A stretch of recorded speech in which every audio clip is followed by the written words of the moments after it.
All right, so I mean, Mark, I think the question is, if you're an investor in China, is it already priced in? Is the stimulus already priced in? I know today we got a little bit more stimulus, but are the gains in those Chinese equities, have they already run just about as far as they're going to run, or is there way more room to go in Q4? I think there's more room to go. And the reason for that is that you must remember that the Chinese market represents something like 30% of the index, of the emerging markets index. And if you look at the emerging markets index now, up 11% because of China. Of course, India continues to do so well. But most important is that it's outperformed the US market. Emerging markets have outperformed in the last 6 months. So what does that mean? Considering that 50% of all investors go into index funds, ETFs or other index funds. So they are forced to go into China. So I believe that with this rise in the index, you'll see more and more money going into China, and you'll get a sort of a self-fulfilling prophecy kind of situation. Okay, so you're saying more money is going to go into China, but at the same time, Mark, in all fairness, you're saying if you have $100 to invest, you should put 50 of it in India. So is what we're seeing in China, you're saying that's a tailwind for India too? I think, yes, believe it or not, because India will benefit from this index rise that we've seen.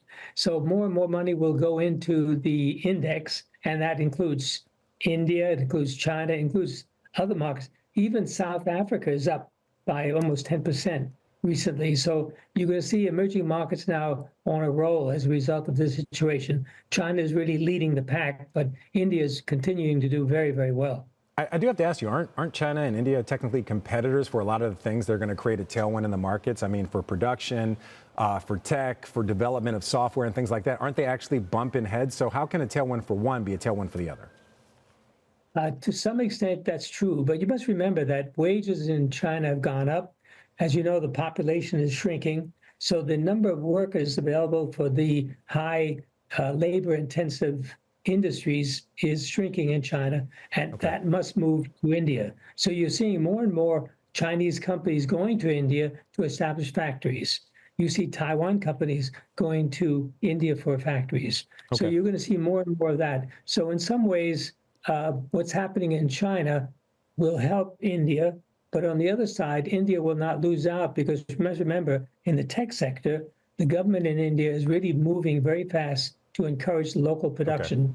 And recently you've seen some stocks move up as a result of China policies to not allow NVIDIA chips to be used, et cetera.